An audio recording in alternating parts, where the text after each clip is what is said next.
রাসূল নবী সাল্লাল্লাহু আলাইহি ওয়াসাল্লাম বলছেন, তাদেরকে বললেন, এটা কোন দিন যে দিনে তোমরা রোজা রাখছো, কেন রোজা রাখছো?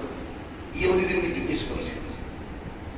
তারা বলল, হাদা ইয়াউমুন আযীমুন, এটা বড় একটা দিন। কেন বড় দিন?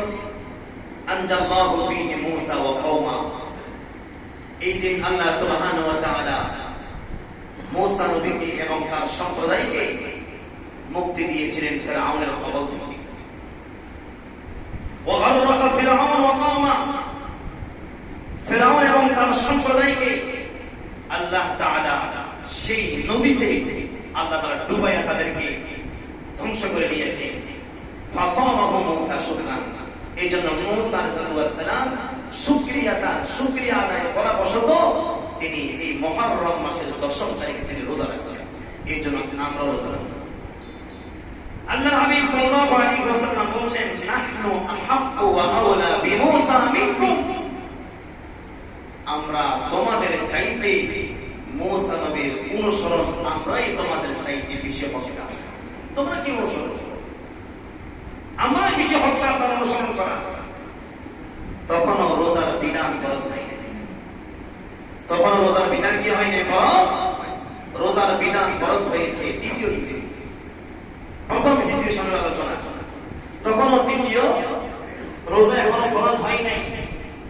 রাসূল বলছেন, তাহলে আমরা যেহেতু বেশি হকদার, রাসূল নিজে রোজা রাখলেন, সাহাবায়ে কেরামকে রোজা রাখার জন্য আদেশ দিয়েছেন যে আশুরার দিন তোমরাও রোজা রাখবে। এখন সাহাবায়ে কেরাম রোজা রাখা শুরু করলেন। দ্বিতীয় হিজরিতে যখন রোজার বিধান যখন চলে আসলো, যখন রোজাকে ফরজ করা হয়েছে, তখন আল্লাহর হাবিব সাল্লাল্লাহু আলাইহি ওয়াসাল্লাম সাহাবায়ে কেরামকে তখন বললেন, যেহেতু আল্লাহর পক্ষ থেকে রোজা ফরজ হয়ে গেছে, সুতরাং আশুরার দিনের রোজা এটা ফরজ থাকবে না, এটা তোমাদের জন্য নফল ইবাদত হয়ে যাবে। যাদের মনে চায় তোমরা রোজা রাখবে, যার মনে চায় না সে রাখবে না। এটা ফরজ বিধান নয়, তবে রোজা মনে চাইলে রাখবে, এটাও একটা নফল ইবাদত। আল্লাহর হাবিব সাল্লাল্লাহু আলাইহি ওয়াসাল্লাম রোজা রাখতেছেন। দ্বিতীয় হিজরিতে রমজান মাসে রোজা ফরজ হয়ে গেল, রমজান মাসে রোজা রাখতেছেন। রাসূল নিজেই সাহাবায়ে কেরামকে অপশন দিয়েছেন, সত্য রাসূল আশুরার দিন রোজা রাখতেছেন। রাতে রাসূলের ইন্তেকালের আগের বছর আল্লাহর হাবিব সাল্লাল্লাহু আলাইহি ওয়াসাল্লাম বললেন, যেহেতু ওরাও একদিন রোজা রাখে, আমরাও একদিন রোজা রাখি, ইবাদতের ক্ষেত্রে ইহুদিদের সাথে আমাদের কোনো ধরনের সামঞ্জস্য হতে পারে না। তাদের ইবাদত আর আমাদের ইবাদত এক হতে পারে না। এই জন্য যারা আজকে আমরা মুসলমান এখানে বসে আছি, ইহুদিদের কোন ধরনের আচরণ, কালচার, পোশাক মুসলমানদের কালচার পোশাক হতে পারে না। ইবাদতের মতো জায়গায় যদি রাসূল তাদের বিরোধিতা করেছেন, তাহলে তাদের কালচারের সাথে তো বিরোধিতা যে কত কঠিনভাবে হওয়ার দরকার ছিল এটা কল্পনা আছে। তার কারণ আল্লাহর হাবিব সাল্লাল্লাহু আলাইহি ওয়াসাল্লাম দুনিয়াতে যতদিন ছিলেন, রাসূলকে সবথেকে বেশি কষ্ট দিয়েছে ইহুদি, তারপরে হচ্ছে খ্রিস্টান, আগে কারা বলেন? ইহুদিরা। রাসূলের জামানায় তো আমরা পাই নাই, সাহাবায়ে কেরামের জামানায় আমরা পাই নাই, তাবেঈনদের জামানায় আমরা পাই নাই। আজকে বর্তমানে আমরা 1446 হিজরির প্রথম জুমার মধ্যে আজকে আমরা আসছি। আমরা সবাই যদি দুই চোখ বন্ধ করে ফিকির করি, বর্তমানে পুরো পৃথিবীর মধ্যে যত জায়গায় মুসলমান নির্যাতিত হচ্ছে, নিপীড়িত হচ্ছে, সব কিছু হচ্ছে ইহুদিদের কারণে, ঠিক না? ইহুদিরা যেভাবে রাসূলকে কষ্ট দিয়েছেন, ইহুদিরা সেভাবে কষ্ট দিয়ে আসছে। বর্তমানেও মুসলমান মাজলুম, নির্যাতিত, নিপীড়িত, হাতে হাতে ইহুদিরা।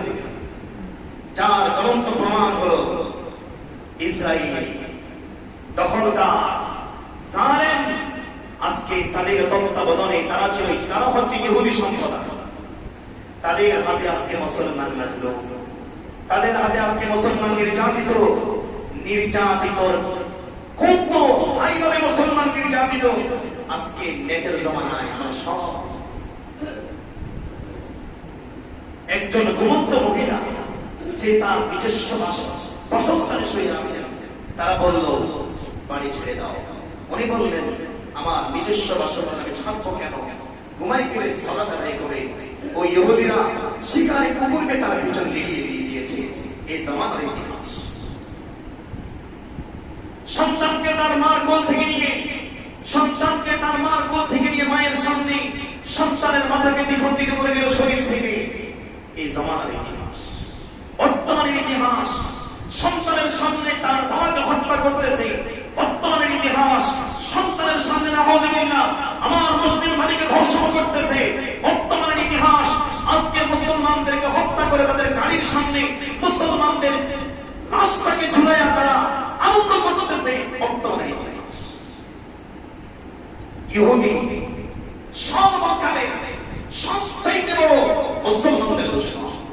আজকে বলতে লজ্জা হয়, তিক্ত হলেও সত্য, আজকে মুসলমানদের কালচার ইহুদিদের কালচারে ভরে গেছে। অথচ তাদের মাঝে আমাদের কোন ম্যাচিং হওয়ার কথা ছিল। সব জায়গায় ইহুদিদের কালচার ঢুকে গেছে। লেবাসে ইহুদিদের কালচার, ঘরের মধ্যে ইহুদিদের কালচার, বিবাহের মধ্যে ইহুদিদের কালচার।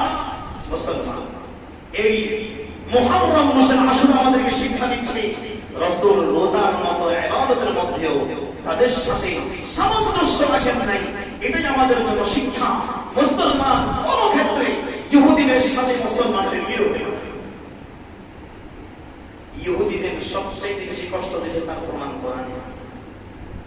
আল্লাহ সুবহানাহু ওয়া তাআলা স্বয়ং সূরাতুল মাইদার মধ্যে আল্লাহ তাআলা নিজেই বলেছেন, সূরাতুল মাইদা 82 আয়াত, لَتَجِدَنَّ أَشَدَّ النَّاسِ عَدَاوَةً لِلَّذِينَ آمَنُوا الْيَهُودَ وَالَّذِينَ أَشْرَكُوا। আল্লাহ তাআলা বললেন আপনি অবশ্যই মানুষের মধ্যে সবচাইতে বেশি কষ্ট দিয়েছে আপনাকে আপনার মুমিন সাহাবায়ে কেরামদেরকে ইহুদি এবং মুশরিকরা। ইহুদি এবং মুশরিক দুনিয়ার জমিনে সবচাইতে বেশি মুসলমানদেরকে কষ্ট দিয়েছে। কুরাইশের লোকেরা মুসলমানদেরকে কষ্ট দিয়েছে, কারণ কুরাইশের লোকেরা তৎকালীন ইহুদি সম্প্রদায় ছিল। রাসূল